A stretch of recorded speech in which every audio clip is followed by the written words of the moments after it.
Биз ооруп калышыбыз мүмкүн, правабыз ишон болуп калышы мүмкүн, аккаунт жабылып калышы мүмкүн, закон алмашып кетиши, просто Кыргызстанга кетип калышыбыз мүмкүн, туурабы?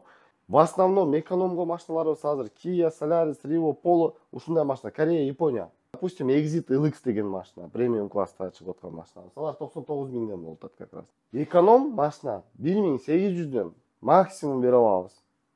Эми ай сайын 27 миңден карасак өтө көп сумма болуп калат 36 айда. Получается, первоначальный взносты любой машина менен, любой сумма менен алса болот экен. Комфорт плюс дем, эконом дем. Сиздер эконом алсаңыздар, мен комфорт плюс машина алсам. Ассаламу алейкум, урматтуу Профессионалдык эже YouTube каналынын көрүүчүлөрү, биздин клиенттерибиз, будущий клиенттерибиз. Бүгүнкү видео сиздер үчүн тартылып атат. Аябай көп комментариялар бар, чалып клиенттерибиз сураганда дагы бизден кантип машинаны тандасак болот, кайсы машиналар азыр выгодный, кайсы условиялар выгодный болуп атат деген вопростор өтө көп болуп атат. Ошол бүгүн сиздерге комфорт плюс менен экономдун салыштырып, экөөнүн кайсысы выгодный, кайсысы невыгодный экенин көрсөтүп коелу деп атабыз. Итак, допустим, азыр биздеги клиенттер же комфорт плюс сурап келишип атат, же эконом машина сурап келишип атат. Биякта эконом машинабыз болот, эконом машина, биякта К плюс машина болот. Кантип лизингде машинаны лизингке тандап атканда неден башташ керек? Биринчиден, первоначальный взностордон. Средний комфорт экономдун первоначальный взностору бүгүнкү күндө 200 миң болуп атат. Плюс-минус. Комфорт плюстуку стабильно примерно 300 болуп атат. 300 миң болуп атат. Экономдордун ежемесячный платеждору биз азыр среднийди алып атабыз. Где-то 72 миң болуп атат. 78 миң кылып беришип атат, 68 миң кылып беришип атат, 72 миң берип. Эми машинанын жылыга карап, состояниясына карап, средний 72 миң деп санайбыз. Комфорт плюстун баасы ежемесячный платежду айтабыз азыр. Средним 99 миң болуп атат. 93 миң болуп берилип атат, 97 миң болуп, 115 миң болуп, средним 99 деп коелу.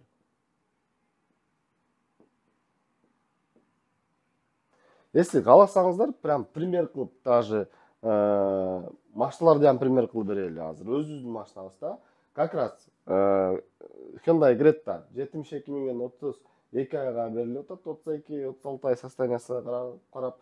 И, допустим, Exit LX деген машина, премиум класста чыгып аткан машина. Алар 99 миңден болуп атат как раз. Средний стоимость комфорт плюс менен экономдуку. Бир жагынан карасак, 99 миң менен 72 миңдин ортодо разницасы карасак, получается 99 миңден 72 миңди алсак, 27 миң болуп калат экен разница. Получается, эконом машинабызга 27 миңге арзаныраак төлөйт экенбиз. Эми ай сайын 27 миңден карасак, өтө көп сумма болуп калат 36 айда. Но при этом обратной сторонасы дагы бар да. Эконом менен комфорт плюста бир күндө доходуда разница примерно 2 миң болот.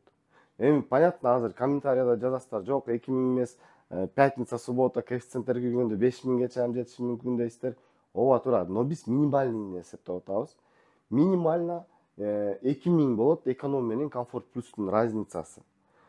Итого 26 күндө санаганыбызда 2 миңден 52 миң разница берет экен.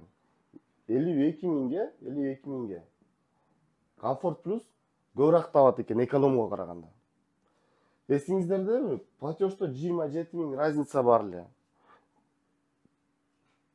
52 миңден 27 миңди алсак, ортодо 25 миң калып атат.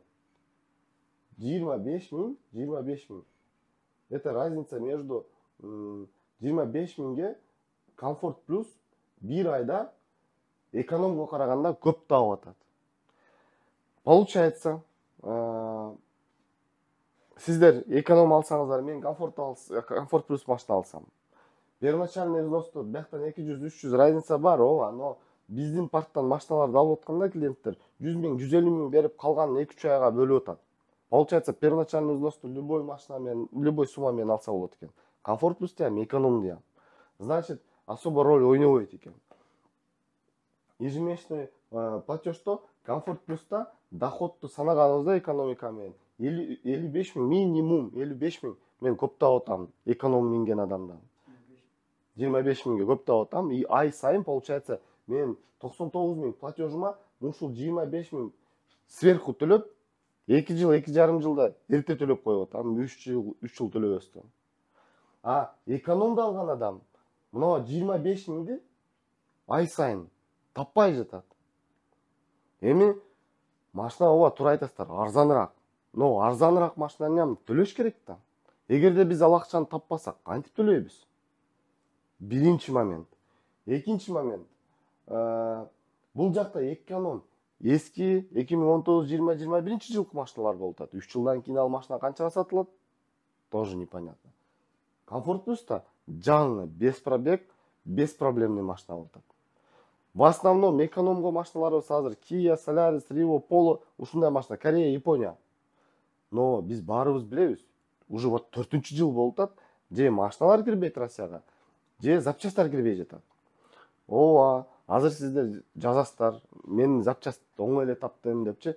Эми может бирөөгө 100 адамдан ичинде бир адам может оңой таап калышы мүмкүн, ал пешене болот.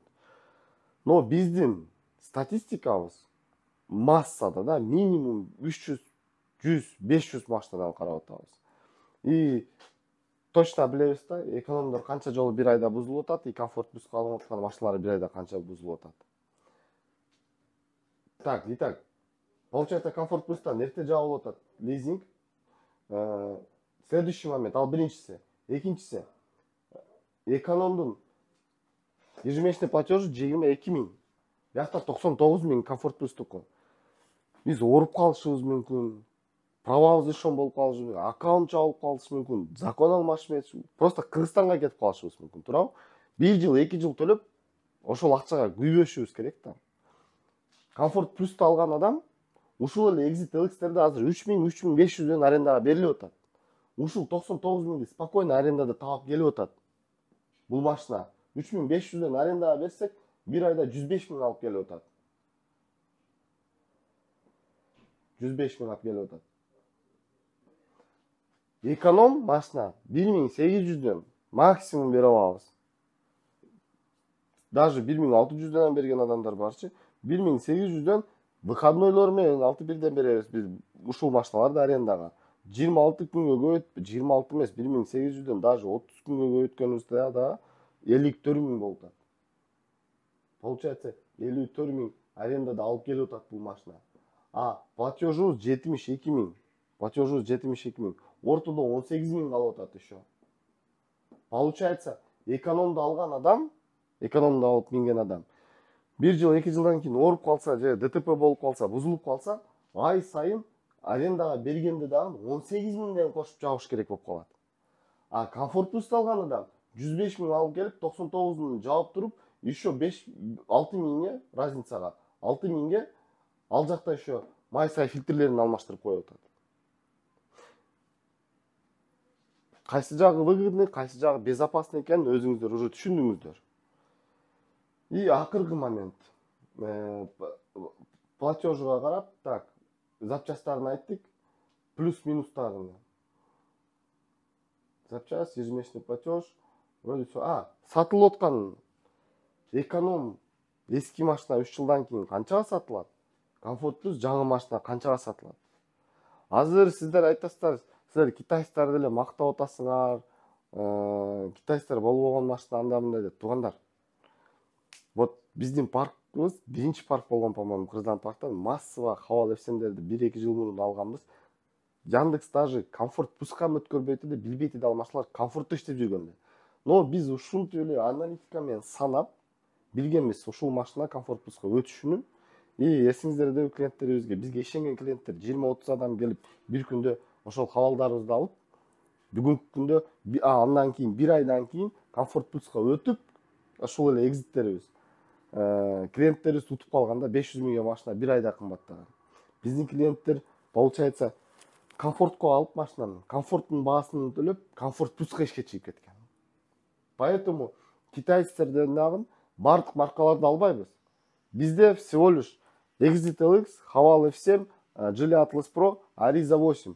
Ушул 4 марка китайцтердики бүгүнкү күндө биз үчүн самый выгодный болуп атат. Өзүбүздүн паркыбызда 100 000 пробегтерден ашкандары бар. Уже коробканы майларын алмаштырып көргөнбүз. Ушул марка модельдер самый надежный и самый выгодный болуп атат бүгүнкү күндө. Поэтому биз только ушул машиналарды совет беребиз алганга. Эгерде мен ушул жерде санагандарымда адашсам где-то комментарийде жазып коюңуздар. Обязательно подписка кылып коюңуздар, колокольчикти басып коюңуздар.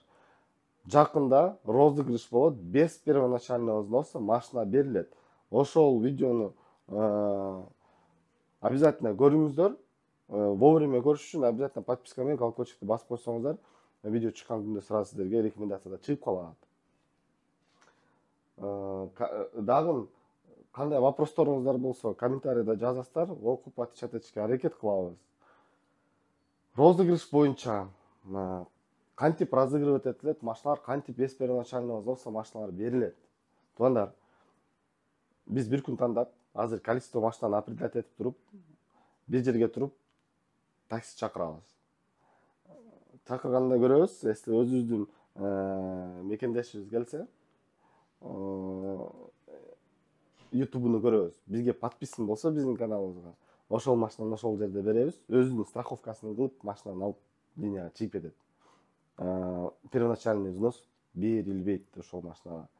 Кааласа башка адамга сатып береби, это уже өзүнүн решениясы.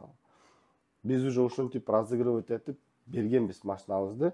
Биздин видеолорубузда көрсөңүздөр болот. Volkswagen Polo'ну, по-моему, биздин подписчиктерге подписка кылгандарды лотерея менен неме кылып бергенбиз, разыгрывать этип бергенбиз. Ошол водителибизди дагы, клиентибизди бүгүнкү күндө минип жүргөн чакырып, ошол видеодо көрсөтүшкө аракет кылабыз сиздерге. Баарыңыздарга чоң рахмат. Салам алейкум.